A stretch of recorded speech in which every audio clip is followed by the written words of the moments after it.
But tell me about your field days. Tell me about how they got started, or tell me about how many people you reach. You plan them in the spring and in the fall, right? We started in 1984, and this goes back to Rodale and the Institute and John Hayburn. It was, we had started to do a little testing, very poor testing, trying to compare one side of a field to another.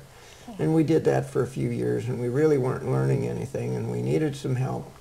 And we were spending money for testing costs and soil tests and all these plots, and it was more than we could handle. So we went to Rodale, and John Hayburn said that we'll help you, and we'll have a field day. And that's how field day started. And that started in '84, and I think we had over 500 people. At the first one? At the first one. In 2 days. How did you advertise it to get that kind of response? New Farm magazine was all. New Farm magazine. And, well, there was no other place for people to go. No. And we're wondering how, you know, now with all the other places to go and people telling the story that we'll probably work ourselves out of a job. And that'll be fine. That's real success if you can work yourself out of a job. Yes. And so down through the years, well, our field day attendances range from about 330 up to 600. And then we have tours other times during the year that people call up for special tours and special field days. Do the same people, do you get a lot of repeaters, or do you get a lot of new people? Both. Both. There's some I know they come from great distances to come. Yes. I don't know if we've hit every state in the United States yet that's been here, but it would be getting pretty close, because they've come from Canada to Texas and from both coasts. And so since that time, between our presentations that we do in the wintertime, and we've learned how to be good extension people, we keep counts now of the people. And that's over, between the tours and presentations, over 22,000 people. So since 1984. Yeah. So how much longer? That's I'm not going to worry about that. No. It's the interest has been increasing all the time, and through the help of the Rodale Institute to help get us some more help, so that we can spend the time to travel and the time to take care of the plots. So my part on this is the field trials. Now, when you say field trials, do you show examples of ridge tillage? Give me a description of what you would do in a typical field day. Okay, we have 8 slide and show presentations that we give. We will run 4 of those on the first day.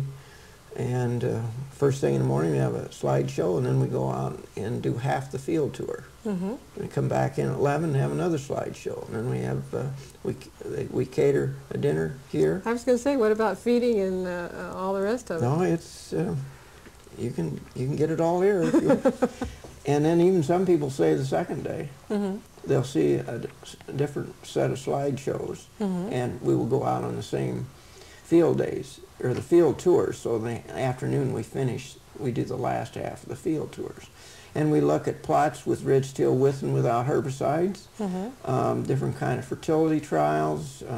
We'll have some trials next year on strips of corn, beans, and oats, where we will have right alongside them a conventional system of corn and beans and conventional tillage. And that's going to be a long-term experiment to see, you know, will this work as far as economics? What does it do as far as erosion, the bugs and the insects, and kind of the whole 9 yards. Is that how wide the strips are? No. No, the strips are 4 rows wide. 4 rows wide. Yes. And that's pretty much standard no, this is not standard. This is new, of trying to put more crops. Because the strip idea, let me say this first, the strip idea is not new, of corn and beans. But to put oats or a cereal grain in strips on ridges mixed in with this to give us more diversity to help us with the insects and the diseases. With these outside rows of corn, we increase our yields. We're finding with the outside parts of the oat strips, we increase yields there. And then how do you incorporate this with cover crops? How do you fertilize this? Because this is a cash grain situation. Because this was what was needed in our community here. That's where most people are at. We have had a livestock program with a 5-year rotation, which works, and you can't do that in strips. But most of the people around here do not want to go back to raising livestock. So, Really? So what can we do in a cash grain, the corn bean situation, to help the erosion, help the economics, the environment as far as the pesticide, herbicide question.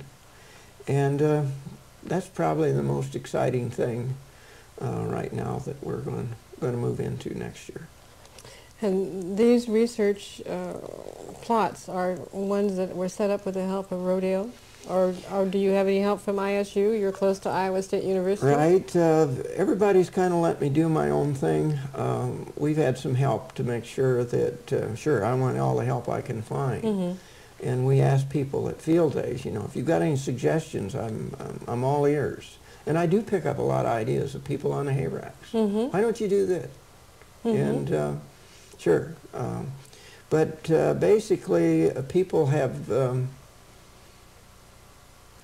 let us do our thing, and if it don't work, there's some things we tried that didn't work.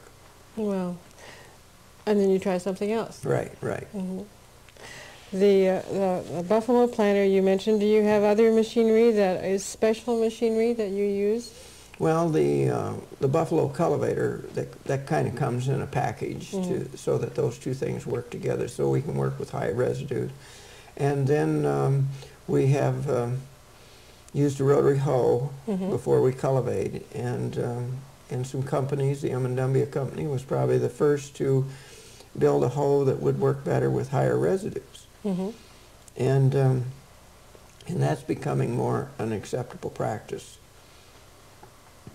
Then when we get to cover crops, we need to find we're in the process, we have a new drill coming now that we can just put 2 rows of cover crops on top of the ridge and drill oats in ridges on top valleys. So that takes some adjustments and some modifications. A little fine-tuning on your part to make it do what you want it to do. I know that the machinery angle is something that I have read has been difficult.